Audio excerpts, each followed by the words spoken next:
was dreaming 僕のところ来るかい僕のところ来るかいいいでしょはじけ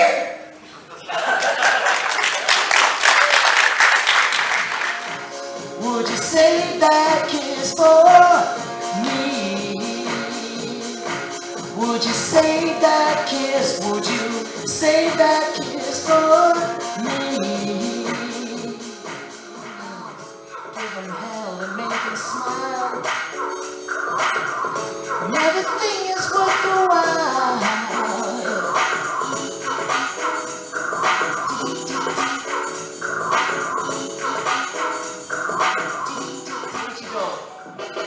I'm skinny little gadget, know that gadget, weeaboo son of a bitch. And if you don't give a coochie like I don't give a coochie, you're a weeaboo son of a bitch. Skinny little gadget, know that gadget, 君に夢中なんだ。君のことが好きで知りたい。綺麗だよ、綺麗だよ、素敵だよ、いるぽい。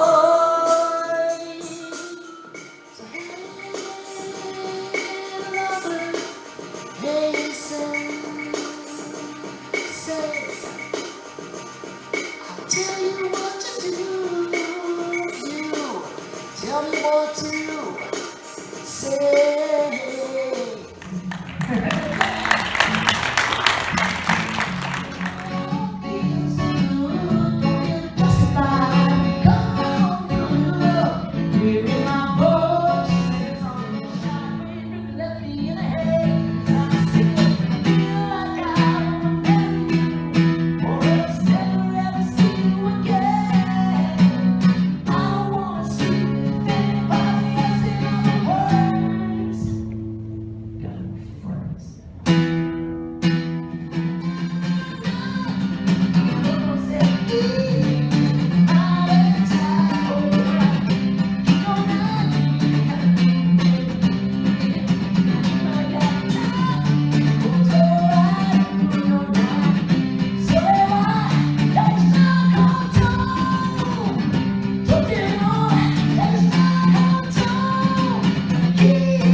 But next up tonight, I want to tell you guys a story. This is like a big part of the show, and this is something this is a story I didn't know I was going to tell.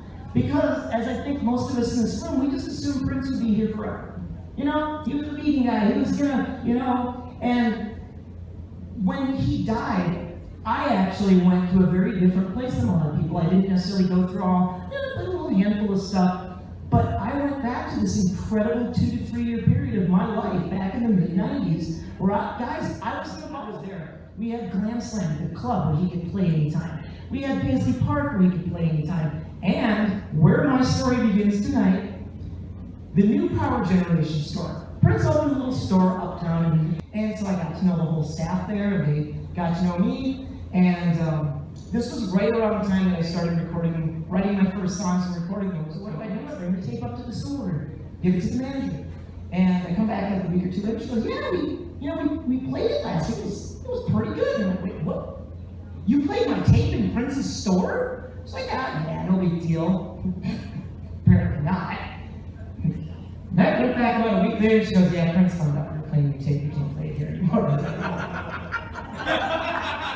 So, the thing is the next thing I know, a Hot Wanted sign goes up on the counter. I'm like, oh, application, fill it out. I need to work here. I'll work here. I know what's this thing everywhere. Yeah, work here. Nothing. So I fill in another application. Better. I hand it in. Nothing. And she comes up to me and she goes,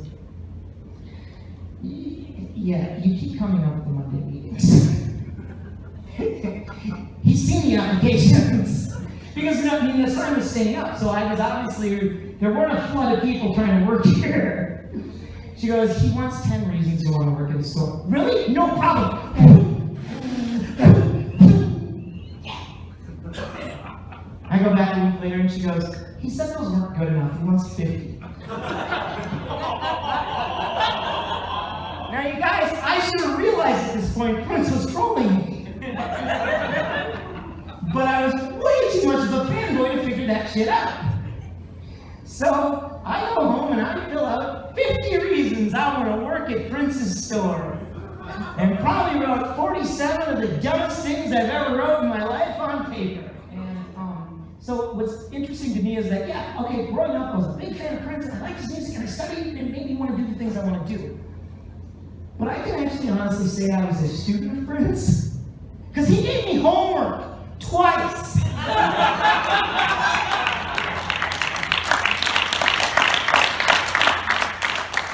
But anyway, so Mark and I, Treble and I got to see Prince the first time he saw him, last time I saw him, and the Jehovah's thing really started to take hold because he was stopping songs and changing words and things like that. And it was right around this time in my life that I discovered Japanese music. Well, and I went to a friend of mine played me morning music for the first time, and I lost my freaking mind. That's what that was like.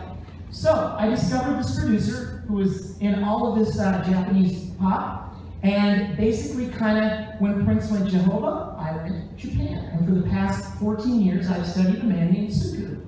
And it's interesting because I was already producing and creating music before I knew what he was doing, and that's why it just all clicked with me. And there were such fun songs back then. Choco Flake? Yeah.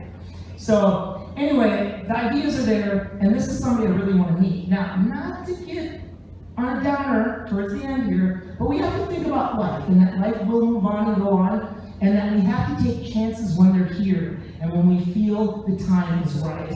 And so, even if nothing else, I just want to meet him one day and say, arigato.